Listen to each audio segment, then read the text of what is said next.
Hari-hari ini banyak orang hebat, banyak orang luar biasa dipakai, banyak orang yang punya talenta luar biasa, ada banyak orang punya kesempatan. Tapi saya beritahu, jika engkau dan saya tidak tepat berada pada gelombang Tuhan, kelihatannya kita akan mengalami beberapa kerugian.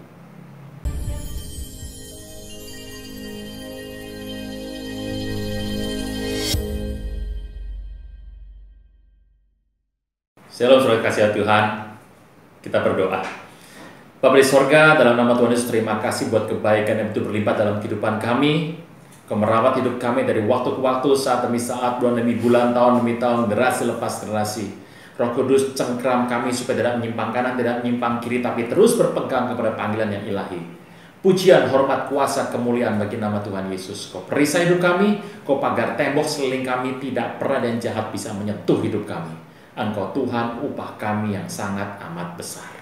Di dalam nama Tuhan Yesus yang percaya diberkati, sama-sama boleh berkata amin.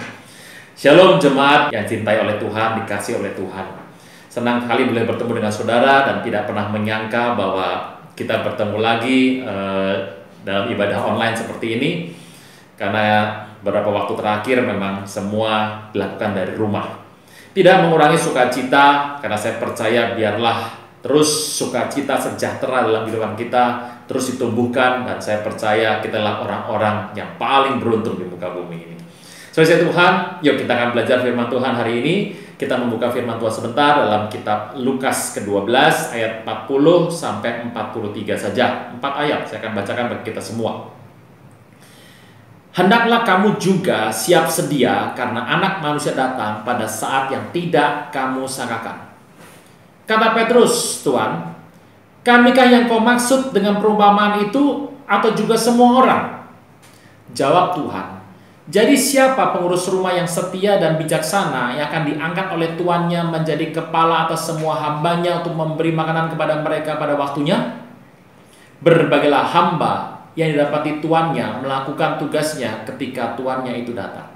Saudara Tuhan, ini hal yang menarik sekali. Kita bicara akhir zaman. Saya percaya bahwa akhir zaman bagaimanapun sudah banyak dibahas, dan akhir zaman tentu saja tidak pernah menyertakan hari dan tanggal kapan ada pengangkatan. Tapi saya percaya semua berbentuk timeline. Timeline ini berarti adalah ada kejadian-kejadian, ada peristiwa-peristiwa, ada situasi lapangan terjadi yang Alkitab sampaikan, dan kita diberikan pemahaman, pengertian untuk kita belajar melihat sekeliling kita, memahami sekeliling kita, kejadian apa, situasi apa, peristiwa apa, fakta-fakta lapangan apa yang sedang terjadi. Dari situ kita akan bisa melihat sebetulnya berapa dekat kita dengan Raja yang akan datang.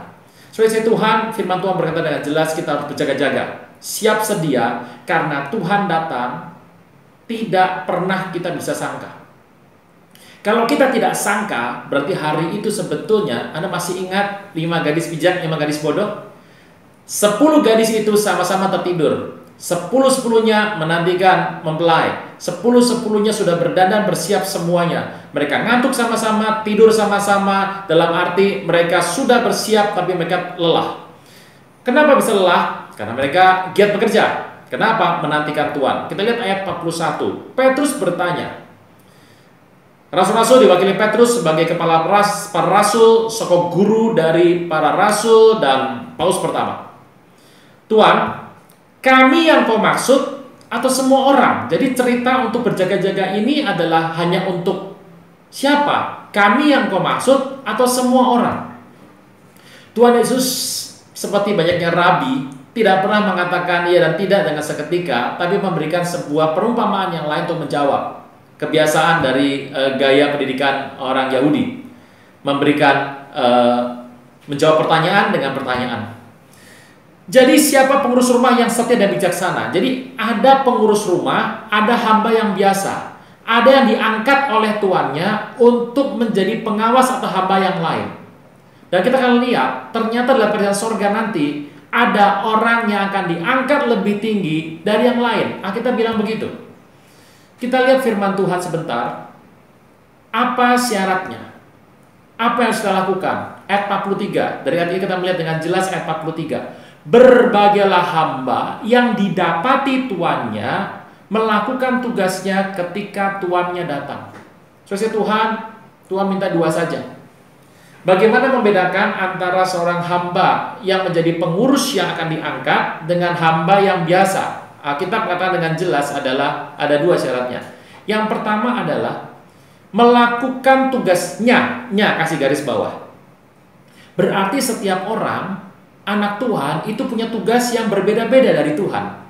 Ada tugas umum, ada tugas yang spesifik. Tugas umum adalah amanat agung. Semua orang percaya kita akan menyelesaikan amanat agung dengan seketika, dengan cepat, dengan giat, dengan penuh semangat. Puji nama Tuhan. Saudara Tuhan, yang pertama adalah kita harus melakukan tugas kita masing-masing. Nah, sebelum kita lebih maju lagi, Bapak Ibu tahu nggak cuma sekolah yang ujian. Saya nggak tahu hari-hari ini, puji nama Tuhan sekali, pendidikan kita dengan cepat saja anak SMA, SMP kelas 3 langsung lulus. Ya, puji nama Tuhan, anugerah besar. Kenapa ya? Kata kita work from home. Kita nggak pernah tahu sampai kapan. Mungkin sampai tahun ajaran baru pun baru akan kembali normal kembali. Saudara Tuhan, yang pertama yang ujian itu nggak cuma sekolah. Ternyata kembali ke rumah Bapak pun ada ujiannya. Saya bocorkan dulu ya, dua soal ujian dari di sorga nanti supaya di rumah Bapak di sorga. Siapa tahu soalnya ada 3, keluar 2, Anda bisa jawab dan puji nama Tuhan bisa terus. Haleluya. Yang pertama adalah, kalau aku datang kali yang kedua, adakah kudapati iman di muka bumi? Soal pertama, ujian nanti Tuhan tanya, imanmu masih ada tidak? Imanmu masih kuat tidak? Imanmu masih kokoh tidak? 2. Ada seorang tuan pergi, kemudian kasih hambanya 5 talenta, 2 talenta, dan 1 talenta. Waktu tuannya pulang, tuannya minta dikembalikan. Dan saya percaya dikembalikan ini nggak gampang loh, karena tidak semua orang itu sebetulnya ngerti talentanya apa. Konon katanya tempat yang paling mahal di muka bumi ini bukan tambang batu permata di Afrika, tambang batu mulia di Israel, minyak bumi di Timur Tengah, tapi tempat yang paling berharga di muka bumi adalah kuburan. Kok bisa begitu, Pak? Ya, banyak orang sampai mati dikubur tidak pernah tahu talentanya apa. Nomor 2, Tuhan tanya adalah talenta. Jadi saya percaya Tuhan tanya kita harus ngerti talenta apa. Nggak cuma ngerti talenta, kita harus juga mengembangkannya, karena tuannya bukan cuma minta pengembalian talenta, tapi dia juga minta mana bunganya. Talenta dan bunga, diminta dua-duanya. Hari-hari ini banyak orang ngerti talentanya apa, tapi mungkin belum berbunga, belum berlipat kali ganda. Ada juga yang mungkin melakukan pelipat gandaan, tetapi bukan pada talentanya, karena dia yang ngerti talentanya apa sampai hari ini. Saudara Tuhan, kalau kita melihat kisah ini, saya percaya biarlah kita punya hati yang paham hari-hari ini apa yang menjadi talenta kita. Alkitab berkata, Tuhan yang mendapati hambanya melakukan tugasnya. Tugas Anda dan saya masing-masing, tugasnya masing-masing. Saudara Tuhan, berarti hari ini engkau dan saya harus mengerti apa tugas kita. Mungkin dalam masa work from home dari rumah hari-hari ini masa yang indah sekali, saudara. Kenapa? Saya tahu ada banyak orang sibuk. Masalah utama di muka bumi ini dari waktu yang zaman dulu, dari periode manapun, zaman manapun, yang namanya orang tua, muda, miskin, kaya, profesi apapun termasuk hamba Tuhan. Saya percaya masalah umat manusia adalah mayoritas adalah karena sebetulnya di lapangan ya. Masalah utama di lapangan adalah tidak tahu kapan harus mulai dan tidak tahu kapan harus mengakhiri. Ada orang yang mulainya telat, ada orang yang mulainya terlalu cepat. Kalau Anda belajar investasi, Anda mengerti, begitu Anda mulai lebih cepat atau Anda mulai terlambat, Anda akan mengalami kerugian besar. Tetapi masalah kedua adalah bukan cuma masalah kapan harus masuk, tapi juga harus mengakhiri. Ada banyak orang mengakhiri lebih cepat, ada orang mengakhiri sangat terlambat. Masalah hidup manusia adalah dia tidak pernah tahu kapan mulai dan kapan mengakhiri. Salomo mengajar kita seperti ini di firman Tuhan. Saudara Tuhan, kita berkata kita harus tahu tugas kita. Tahu tugas dari mana? Di masa-masa ini saya percaya inilah masa Sabat. Sabat bukan hanya sekedar hari libur. Sabat bukan hari tidak bekerja. Sabat adalah saat di mana engkau dan saya mulai mengambil waktu, berpikir lebih banyak merenung, untuk mengkoreksi kembali, memodifikasi kembali, merevisi kembali semua perjalanan iman yang kita pernah buat sampai saat ini. Makanya pakailah masa-masa Sabat ini untuk kita belajar dekat sama Tuhan, untuk ngerti Tuhan tuh mau ngomong apa sama kita. Karena masalah hidup manusia adalah karena kadang-kadang kita nggak pernah tahu kapan mulai dan kapan mengakhiri sesuatu. Ada orang banyak berpikir waktu kita sudah memulai, kita nggak akan pernah selesai. Tidak. Ada orang berkata, aku nggak tahu kapan aku mulai, aku nggak tahu kapan aku harus berhenti. Timeline besar mengatakan Alfa dan Omega, yang awal dan yang akhir. Saudara Tuhan, kita berkata yang pertama adalah tahu tugasnya apa. Sampai tahap ini saya percaya banyak orang yang di luar sana mungkin tidak pernah tahu tugasnya apa. Dia berpikir kalau dia melakukan segala sesuatu dan berhasil, mendapatkan gaji yang besar, mendapatkan kehidupan yang baik, itu berarti adalah dia sudah melakukan tugasnya. Belum tentu. Setiap orang punya tugas spesifik, tapi kita punya tugas yang umum, yaitu adalah amanat agung. Seperti berdoa, seperti membaca firman, seperti menyembah Tuhan. Itu adalah sebuah penugasan yang umum. Tapi setiap orang punya penugasan khusus daripada sorga. Sebabnya kenapa saya percaya kita harus mengerti talenta kita.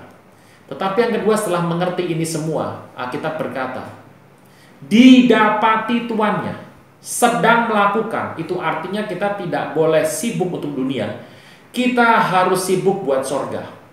Karena Tuhan mendapati berarti pas tuannya datang, dia sedang melakukan. Dalam porsi sedang berjalan, during, sedang ada di masa itu. Di sini berarti kita terus berjaga-jaga, kita terus sibuk dengan urusan sorga. Kalau orang berkata, Pak, saya nggak punya waktu, Pak, saya ini orang sibuk. Nah, sekarang adalah waktunya sudah tidak sibuk lagi. Pak, saya harus buat apa hari ini? Mudah saja Bapak Ibu. Kalau ada order, lakukan yang baik. Tidak ada order, ngucap syukur. Karena kita percaya Tuhan pelihara hidup kita. Yang pertama adalah melakukan tugasnya, kasih garis bawah. Yang kedua adalah didapati, supaya kita jadi orang yang sibuk buat sorga. Nah, bicara mengenai hari ini dan hal ini, mengenai 4 hal ini, terkait dengan 4 ayat ini, saya mau memberikan 3 hal yang penting. Pertama adalah cepat, tepat, murni. CTM, Bapak Ibu, CTM gampang sekali. CTM, cepat, tepat, murni. Orang sering bertanya, Pak, ini dalam masa ini sudah sampai di mana, Pak? Metrai, sangkakala, atau cawan? Saya perlu beritahu Bapak Ibu, mau hari ini ngalami apapun, rencana Tuhan terus berjalan.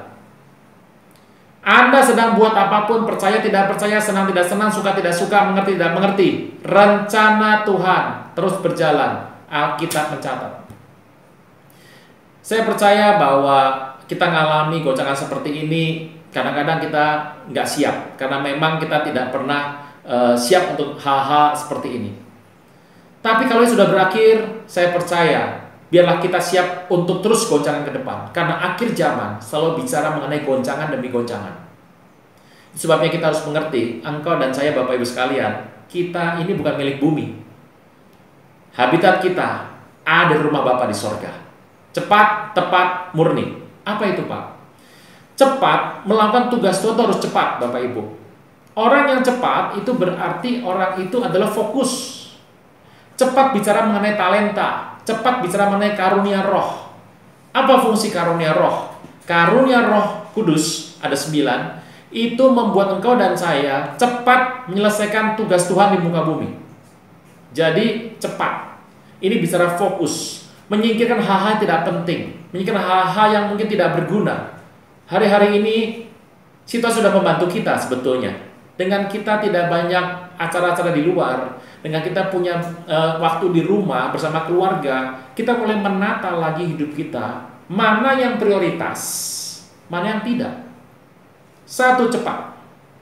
Artinya mengerti dan terus berlari, melakukan dengan cepat. Gunakan karunia roh supaya apa? Lebih cepat lagi.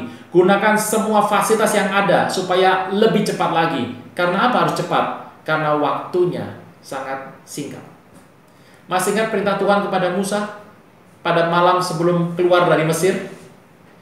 Dikatakan pada malam itu, makan Paskahnya saja, itu waktu memakan Paskah, ada sayur pahit, ada yang namanya daging bakar, kambing atau domba bakar di sana.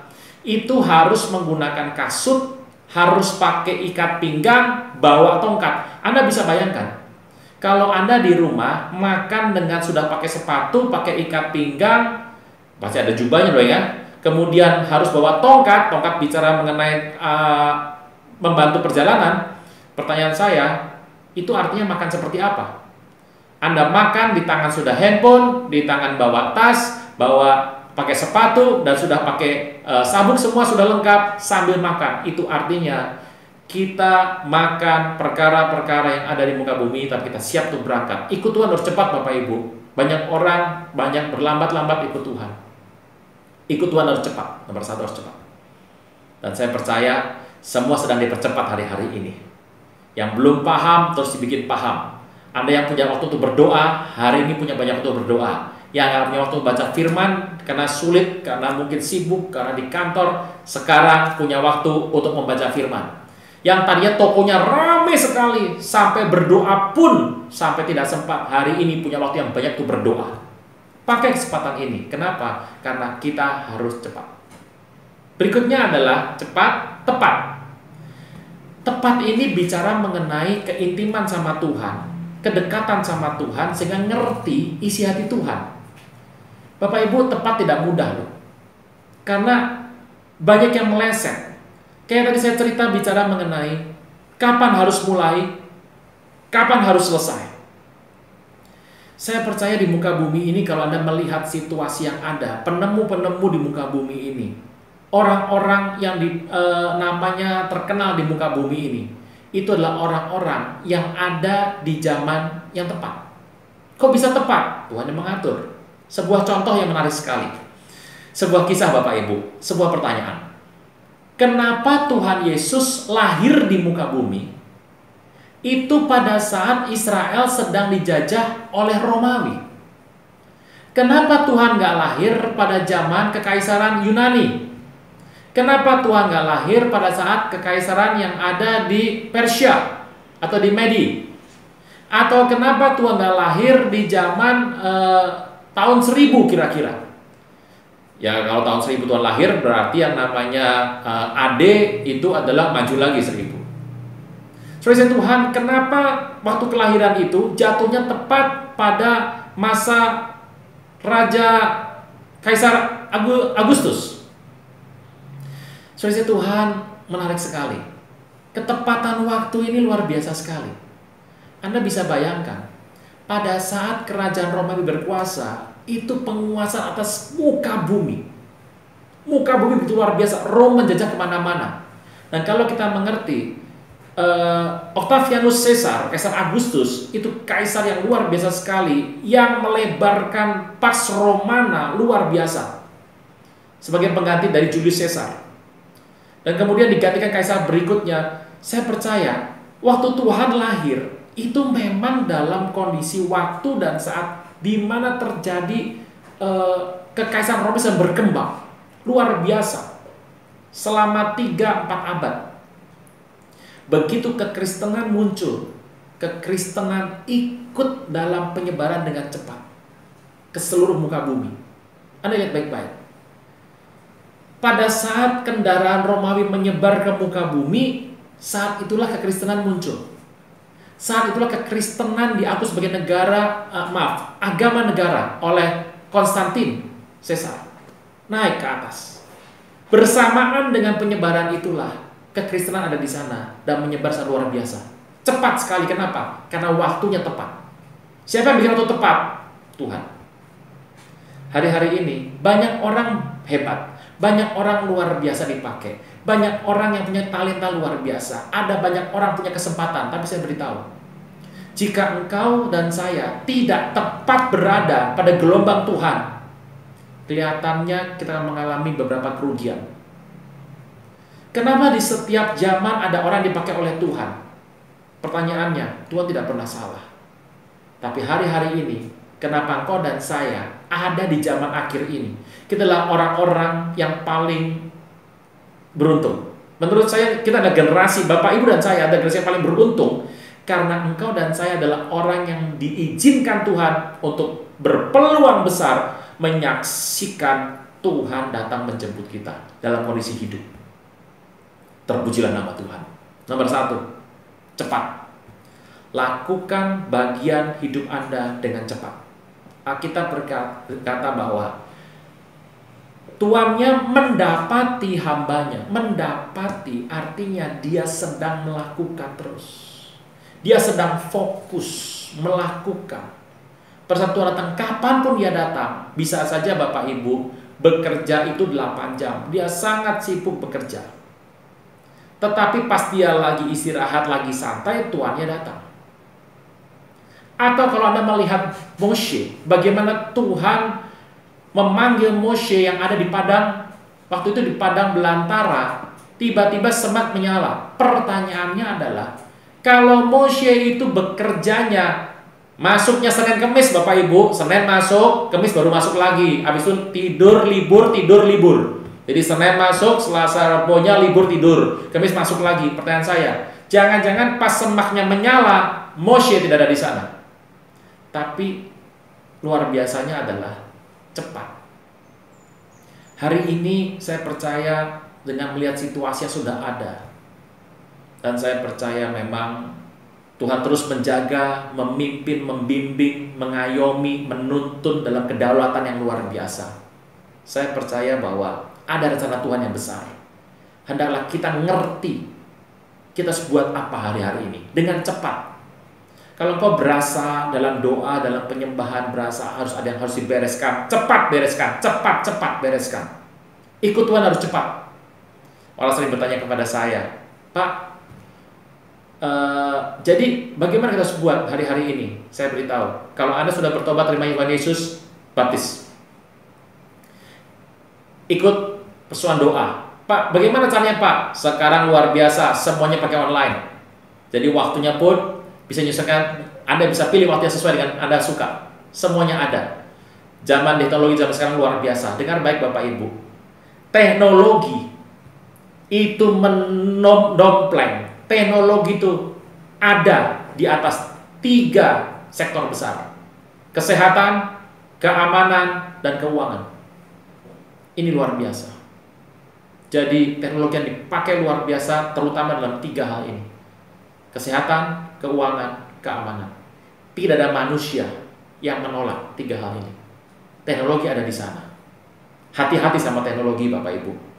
Engkau bisa dipakai itu untuk hal yang baik, tapi teknologi bisa mengancam kehidupan manusia. Cepat sama Tuhan. Tepat. Ini bicara keintiman.